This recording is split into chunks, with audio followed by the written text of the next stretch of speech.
You are listening to the Urban Sports Team with Wole and Ray. It's time for HBCU Corner. We have a special guest in the building. Right now, we have coach of the back-to-back MEAC regular season and tournament champion Norfolk State women's basketball team, Larry Vickers, on the corner. What's up, Coach Vickers, and welcome to HBCU Corner with the Urban Sports Team. What's up, man? Thank you for having me. That back to back sound good though. That's awesome. Hey, man, it's a real accomplishment, man. You know what I'm saying? That's not easy to do, and we'll talk about that a little bit later. But we know you hooped at Norfolk State, and we know how usually youngsters like to test a hooper. You know what I'm saying? So on your girls, on your team, do the girls try to challenge you 1-on-1, or they try to get you in the shooting competition? Horse, how do they try to get at you? Well, all of them will beat me in the shooting contest, but I've had a few players put the ball in my chest, trying to tell me check up. For certain scouts, especially for like our Stanford scout, our South Carolina scout, it's only one person that can simulate 6'7", 6'8", and that's me. So I'll hop out there for those scouts and block some shots and do some stuff like that. And so what year did you play? We trying to figure that out because we trying to see if you played against some folks from our alma mater. Where's your alma mater?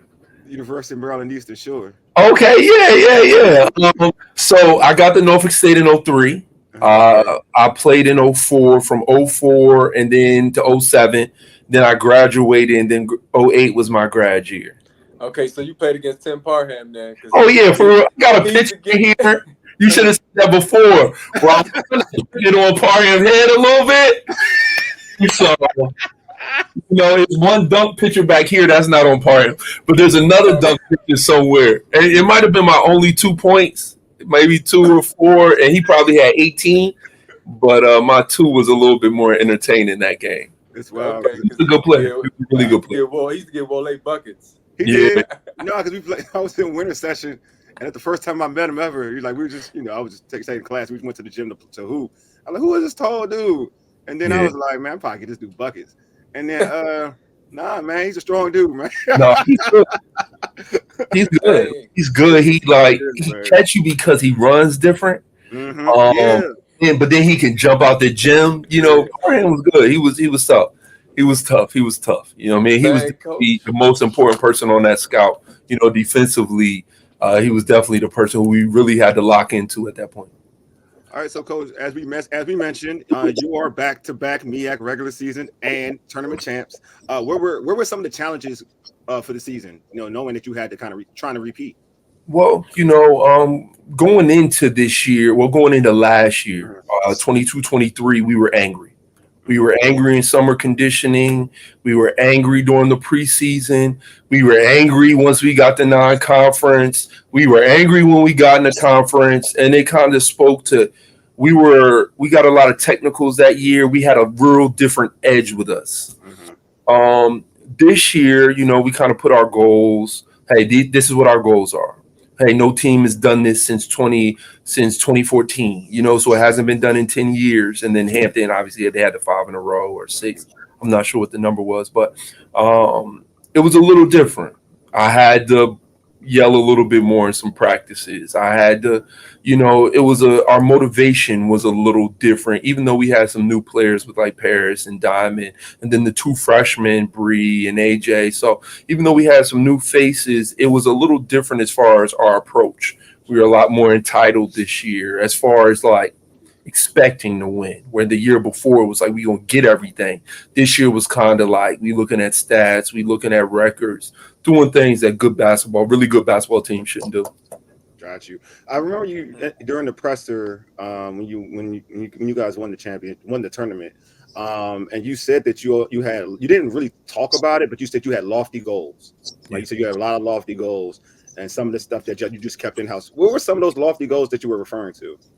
Well, we got sent to California, obviously, so. It was a 10 o'clock start. By the time I got to my presser over there, I felt like it was 1 a.m. our time. But if anybody saw our press conference with myself, Diamond, and Mimi, we were upset. It wasn't like the year before at the end of our South Carolina press conference. We were like energetic. Me, Deja, and Camille, we were up there. We were smiling. I had the moment that went viral. We were happy to be there. This year, we didn't want that game to look like what it looked like at the end. But if anybody watched our third period, when things began to get out of hand, we started to look defeated and deflated because we knew we weren't going to meet our goal at that point. So it was completely different. I'm not saying we were going out there to beat Stanford like they're the number 5 team in the country, but we expected it to be a lot closer and for us to shoot the ball a lot better.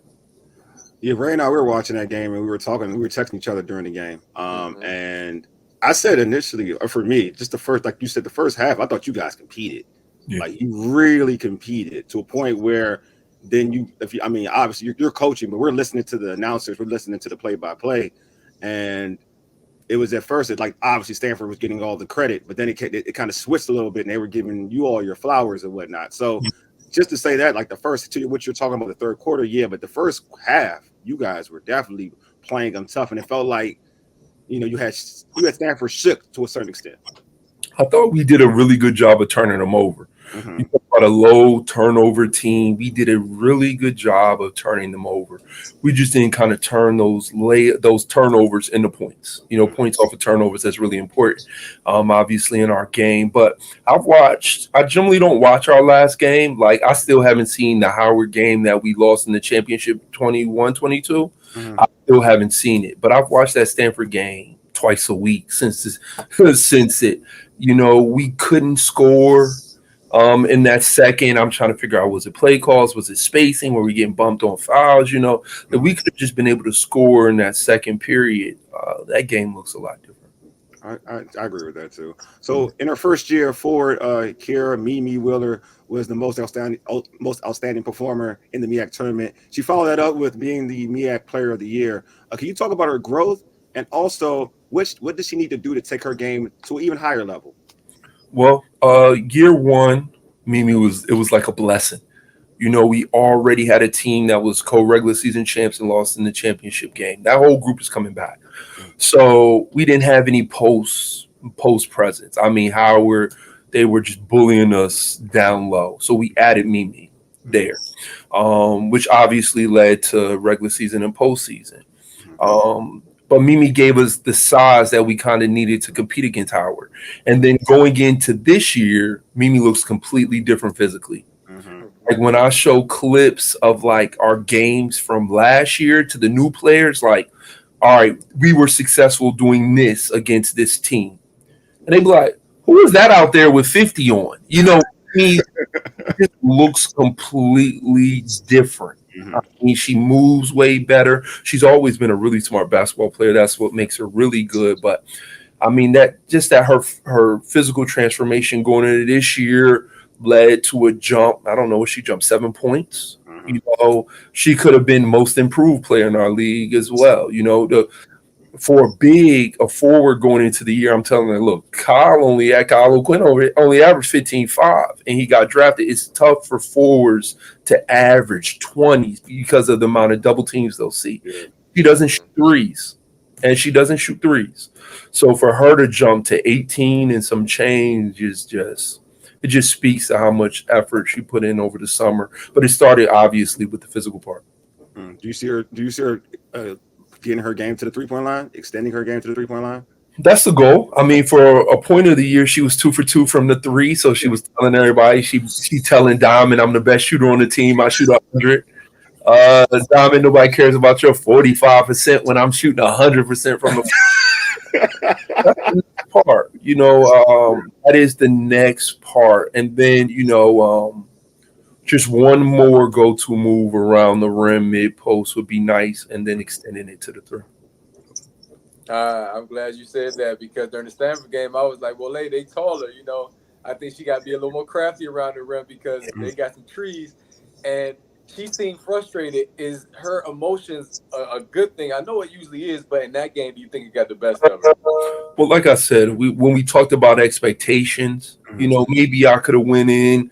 I felt like the team did a good job going into the South Carolina practice the year before of, hey, nobody's dunking no ball during our game. We are not going to let them get no fast break dunks. That was all Deja Francis.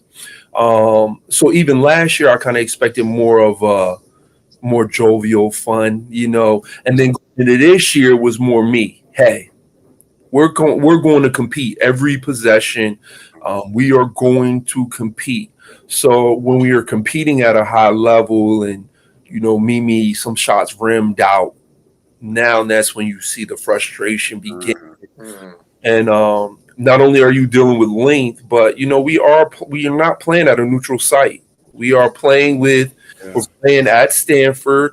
Coach Vanderveer is yelling out people's names, officials' names, like she's known them a long time. It's like, oh, that's that official. Okay, I've never seen it before. They're West Coast. They do a good job with it being neutral. It's like, oh, okay, you see that difference in somebody that's coached 1,200 games or 1,200 games, not even coached 1,200 games. So I think that's where Mimi's frustration came from. Our expectations as far as how good we are as a basketball team.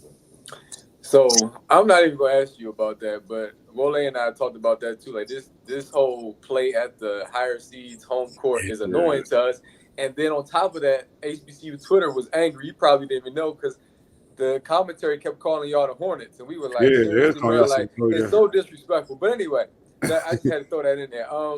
During that broadcast, though, since you mentioned the Stanford game, it was said that prior to that game, they interviewed you, and you said, I'm never going back to coaching the men's game. I love the women's game. So just give us your logic behind that. And what's so special about the women's game that you want to stay there?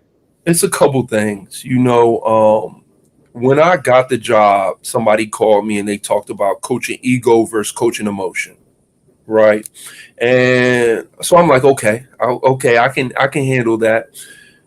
But my group isn't that emotional. I mean, over the 8 years, like Mimi getting upset over a missed shot isn't the piece. Like, I don't really see my players cry, regardless if it's something great, something bad. They generally don't let me see them cry. When I was on the men's side, it was somebody in the office crying every week about something. You know what I mean? Like crying about no playing time, crying about, I'm supposed to be in the league, just crying like it was a lot more. It was different, but I'll say like definitely more team oriented. Like I returned a lot of players. Everybody was nothing but excited about adding Diamond Johnson to our team. You know what I mean? Even understanding the score that she is more understanding. Where on the men's side, you gotta be like, hey, he's not here to take your minutes. And that's why I think people transfer for different reasons. But so that's one part. And then also like I have a 1-year-old, a 4-year-old, and a 10-year-old. But I also have 13 babysitters that I don't have to pay. You know what I mean? So they love me. They love my family. They go out their way for my birthday. They go out their way for Christmas. On the men's side, you get a head nod. Happy birthday, go ahead. So just that family environment, it's just great for me and my family and the amount of love that they show me. That's what's up. I just looked at it. We looked at just that you have that passion to coach the female game. I think that's just so dope. You know what I mean? To be honest. So the men are more entitled, in other words. They're different. They're different. The only thing that I love,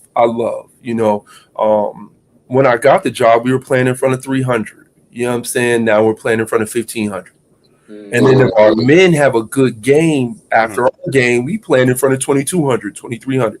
So it's the amount of people that come and show love, because that's what I was missing at first. Like I'm running my team, I'm putting all this pressure on them to do A, B, C, and D, and then the people aren't coming out. So now that the people are coming out, it's like, that's what I miss when you go into a men's Norfolk State versus Hampton game and it's 7,000 people there. I want that same love for my team and my program, and we're getting there. We're getting there. So that's what I was missing. I do think Go ahead. You're going to say something. No, I was going to say real quick, and we'll let you know this. Y'all had a better crowd at the scope than what we thought. That's what I'm talking about.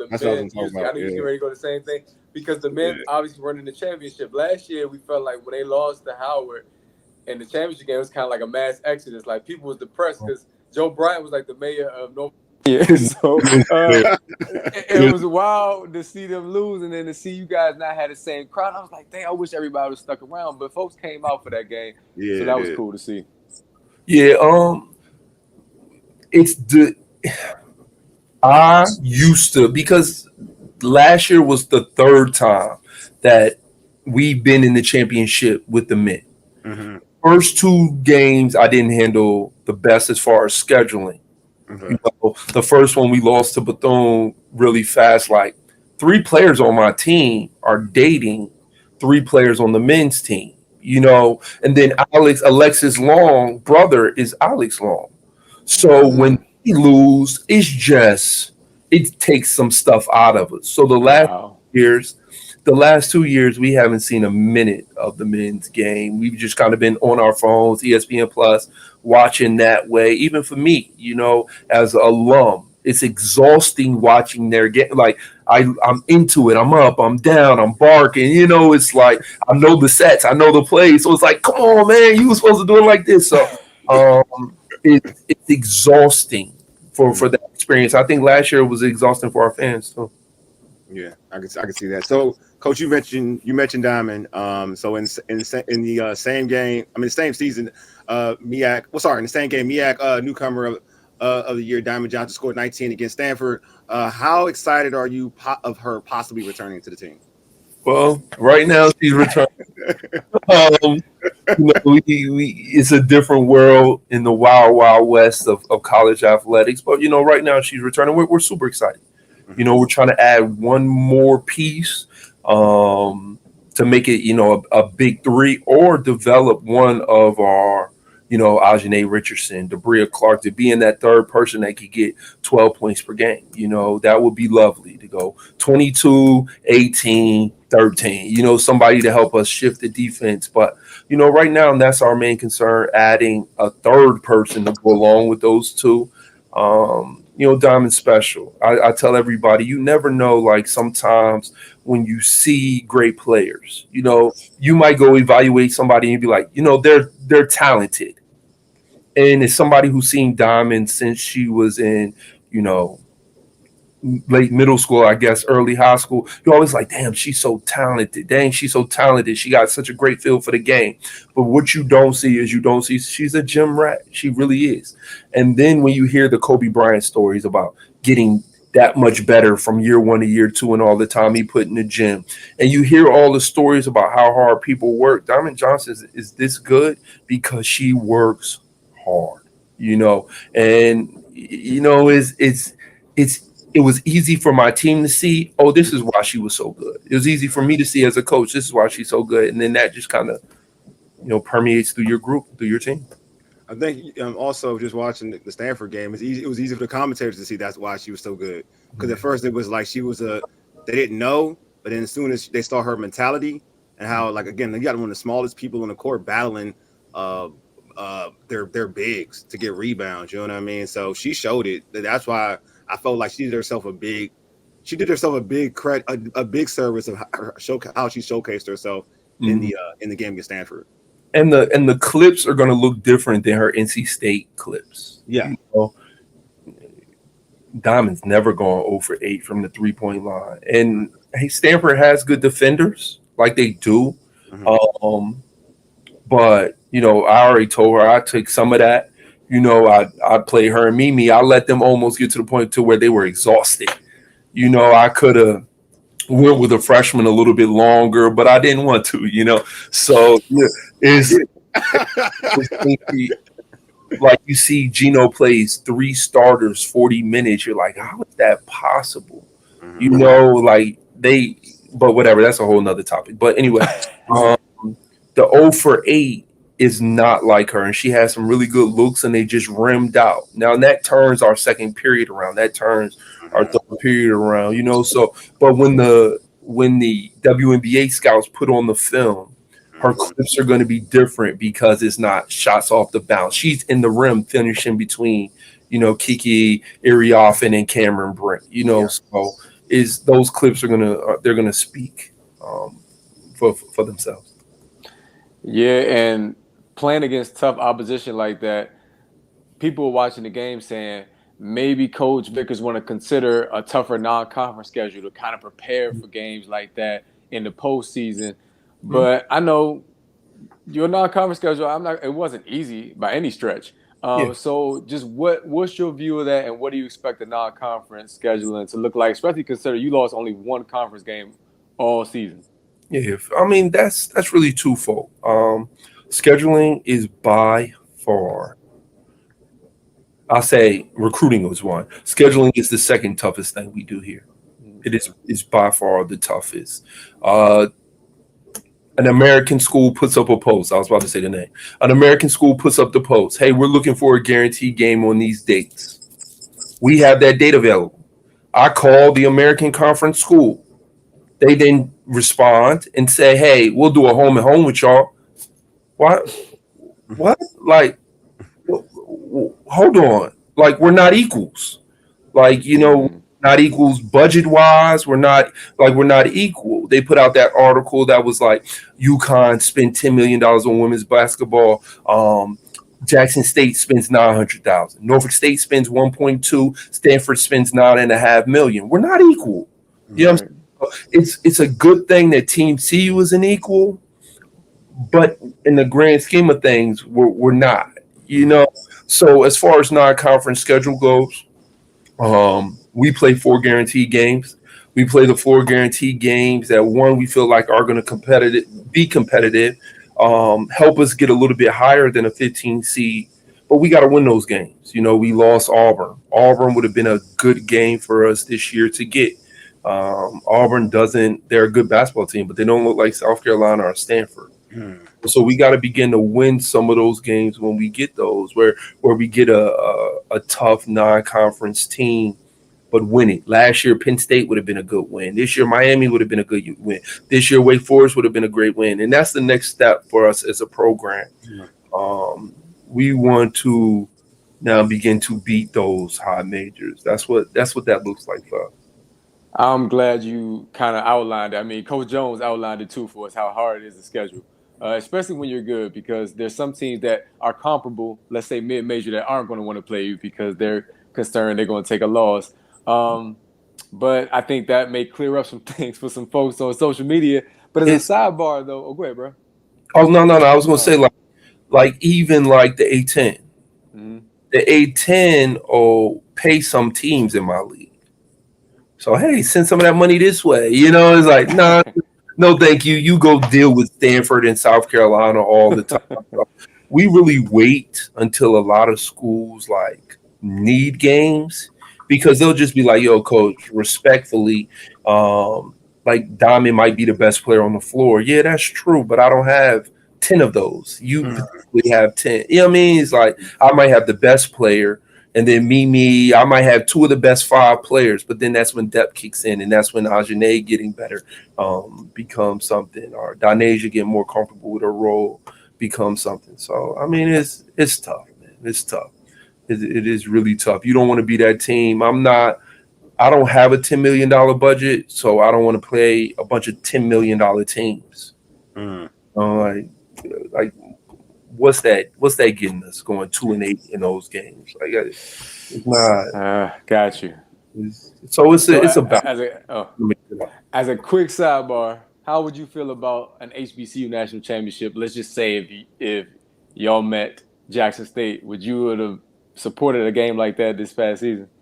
For sure, but I don't want to take away the tournament. So, like at this point, our goal, like us and Jackson State, we lost in the same round, right? Mm-hmm. Let's say she goes another round after me. Maybe she goes 2 rounds. Who knows? Let's do a third game. You know what I'm saying? Like let's do another game 3 weeks out, whatever that looks like. We can. I think most of the players who we have on visits absolutely love it here, right? Regardless if it's Ajane Richardson and she had all these offers, and then she comes here, she's like, oh, this is really nice. Regardless if we do it on a campus somewhere where a lot of the kids can see it, regardless if we do it at the Final Four where somebody's like, y'all do the D2, D3 national championships there, let us do our HBCU national championship there. And then people could really see the quality of what we do, because we got a lot of respect from a lot of coaches. It's just about Susie's mom doesn't know how good Norfolk State is. Susie's has an impression of how we run offense. That isn't true. Susie's mom doesn't understand we had the number 1 defense in the country last year. Susie's mom doesn't know. So it's our job. Y'all do a good job of putting this information out there so people will know. How about they do it this way, Coach? The winners of the conference, the winners of the SWAC, the winners of the MEAC don't play like the same season. They take that game in the regular season next year. We had, so I'm glad you mentioned that, because last year somebody who was involved in the HBCU Celebration Bowl, or it was called the Celebration Bowl, was before that, I don't know, but somebody involved with the Celebration Bowl scheduled a game with us in Southern the week of the Celebration Bowl. Mm-hmm. Oh, okay. I found out mid-September the event was canceled. The first D2 that we have is only there because we were supposed to play Southern that time, right? So if whoever's doing Legacy Classic, whoever's doing Chris Paul, like take us, add a third game. Especially with like how much love women's basketball is getting down at this point. Do your third game, right? They have 2 other games, I think, so add a third one. We can play first. We don't mind playing first. Somebody with some money and some sponsorships that can afford for the game to be done. Now we can both play home and home. We don't mind doing it, But then Coach has guarantee obligations that she does, and so far. So if you take it out of our hands and find a sponsor for the event, we'll gladly play. Yeah, that would be great. But going back to something you said earlier in terms of playing against teams like South Carolina and Stanford, we all on the outside looking in were like, you know what? I'm glad that Norfolk didn't get a 16 seed because they shouldn't have. Yeah. But you still end up playing Stanford. How did you feel about the seeding and what's that going to look like moving forward, as kind of what you alluded to earlier? It'd be nice to play against somebody else in that first round of the NCAA tournament. Yeah, for sure. Last year against South Carolina, that was the best thing that happened to my program in the 7 years. That was by far the best thing. Going into this year, I didn't mind the 15 and playing Stanford. I just wish it would have been at a time more feasible for us and our fans and, things like that. Also, traveling, we chartered and we stopped in Kansas to get gas, for the plane. Wow. So we had a lot of fan support there, but it wasn't like South Carolina, I said that moving forward, if we can do some of the things that we want to do, win 2 out of our 5 guarantees, play tough non-conference scheduling. Like when we scheduled Wilmington, we didn't think we were going to beat them by 50 2 years ago. We do those things 2 years out. And then Wilmington's not as good as they should be. But I think it was good for us. We beat Drexel. They won the CAA. We beat High Point. They were the best team in their league. And then that kind of led to a 15. So we just kind of got to get more of those, get Middle Tennessee on the schedule, challenge ourselves with the Florida Gulf Coast to get in that top 5 a college insider mid-major team. So was your approach to the South Carolina game different from the Stanford game? Because we heard that at the watch party, you started watching film there. Like it was preparation started almost immediately. Was that a different approach you took this season to the tournament? Not really. It's we want to be as prepared as possible, and for some of it, we didn't really change as far as our preparation there goes. Now, we do our scouts a little bit different because we put all our staff into that one scout. We don't say, hey, the next round we're going to do all 4 teams. We're going to do the first game, and then we're going to all hammer the second game. And by the time this night is over, we'll stay up all night and we'll get a good game plan. But that piece was pretty consistent.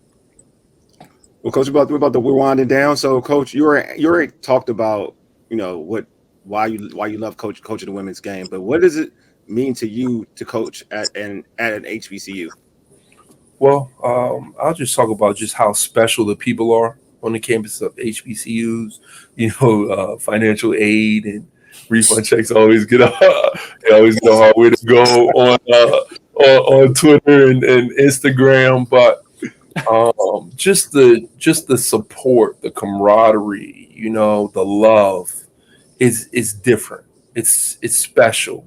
You know, when you play in front of our band and you play in front of a PWI band, is completely different. The music on the timeouts, everything is just so special here. You know, it's gonna.